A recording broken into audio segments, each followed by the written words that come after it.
औज़ुबिल्लाहिमिनश्शैतानिर्रजीम बिस्मिल्लाहिर्रहमानिर्रहीम। अल्लाह ताला कुरान पाक में इरशाद फरमाता है, या अय्युहन नबी कुल लि अज़वाजिका व बनातिका व निसाइल मुमिनीन युदनीना अलैहिन्ना मिन जलाबिबिहिन्न ज़ालिका अदना अन युअरफ़्न फ़ला युज़ैन व कान अल्लाहु गफ़ूरुर रहीमा।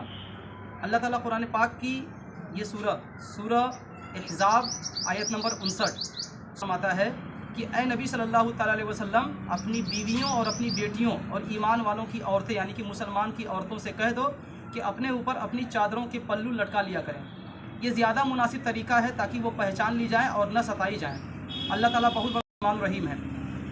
तो हज़रात, कुरान पाक से साबित हो गया है कि हिजाब पहनना कुरान पाक से साबित है। और ये सिर्फ़ जो है कि मुसलमान औरतों के लिए नहीं है। हिजाब मुसलमानों में हिजाब होता है, औरतें पहनती हैं, नक़ाब बुर्क़ा पहनती हैं। और जो है कि बाकी और कौम की जो लड़कियां होती हैं, वो जो हिंदू कौम में है, वो घूंघट पल्लू वगैरह। इरशाद फरमाते हैं कि जब कोई औरत घर से बाहर जब कदम निकाले तो अपने चेहरे को ढक लिया करे, अपने चेहरे को ढक ले। इससे क्या फ़ायदा है? इससे फ़ायदा ये है कि जितनी शुआएँ या जो अल्ट्रा वायलेट रेज़ या पराबैंगनी किरणें जो होती हैं, जो आती हैं चेहरे पर, उससे नुकसानात से उससे हम बच सकते हैं। इसके हिजाब के बहुत साइंटिफिक फ़वाइद भी हैं। अब आते हैं यहाँ पे समझते हैं अल्लाह के नबी सल्लल्लाहु अलैहि वसल्लम की बात यहाँ पे समझते हैं कि सदी कहते हैं कि मदीने में ऐसे लोग मौजूद थे जो उस दौर में रात को निकलते थे। उस वक्त जब अंधेरा गहरा हो जाता था और मदीने की तंग छोटी छोटी गलियों में औरतों से छेड़छाड़ करते थे, क्योंकि लोगों के घर बहुत पतले होते थे और लैट्रिन बाथरूम के लिए औरतों को बाहर निकलना पड़ता था। तो कुछ लोग जा कर के औरतों से छेड़खानी करते थे। तो उस वक्त अल्लाह ताला ने कुरान पाक में ये हिजाब के मुतल्लिक आयत नाजिल की। ये फुसाक और उन औरतों के पीछे पड़ते थे। जब वो देखते थे कि किसी औरत ने हिजाब किया हुआ है तो वो ये कहते थे कि ये आज़ाद औरत है, छेड़खानी नहीं करते थे।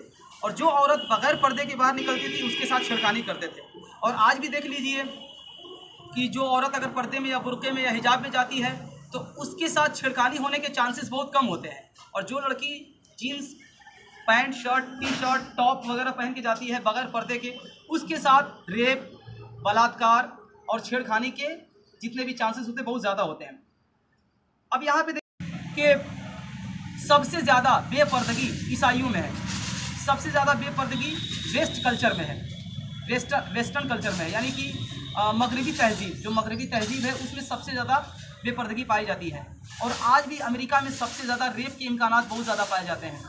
अमेरिका ही नहीं, पूरी दुनिया में जहाँ भी औरतें या लड़कियाँ बग़ैर पर्दे के या बग़ैर हिजाब के अगर जाएंगी तो ज़रूर, मुहाल ही नहीं है, ये मुमकिन है कि ज़रूर उनके साथ कोई ना कोई गलतियाँ होंगी बग़ैर पर्दे में अगर जाती हैं।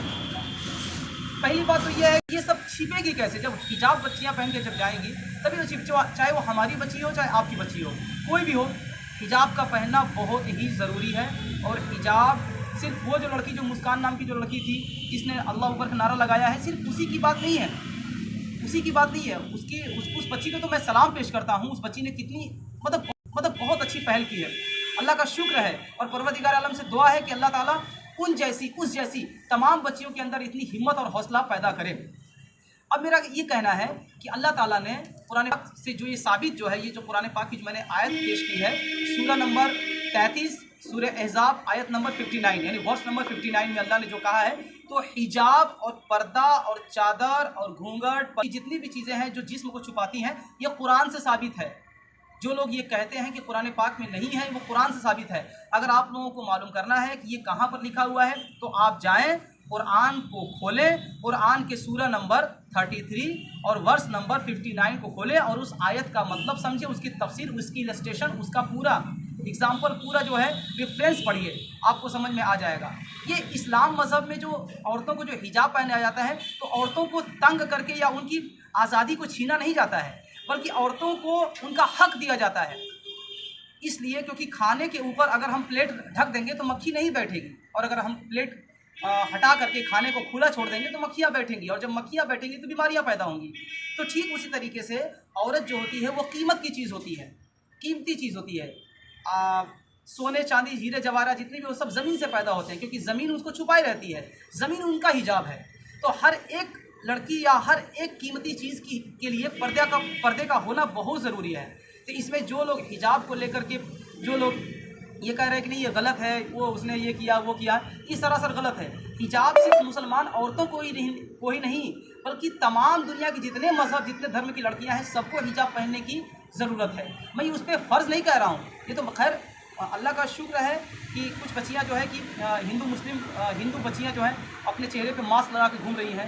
ये मास्क आया कहाँ से? जब से कोरोना की वबा फैली है, जब से कोरोना जो फैला है, तब से सरकार गवर्नमेंट ने ये अलाउ कर दिया कि मास्क लगाना है। जब हम मास्क पहनते हैं, ये हमारा यहाँ का हिस्सा पूरा ढक जाता है, ये यहाँ तक पूरा हिस्सा ढक जाता है। और जब ये पूरा हिस्सा ढक जाता है तो बस आंखें दिखाई देती हैं, बाकी कान और बाकी सब, यहाँ तक कि नाक भी ढक जाती है।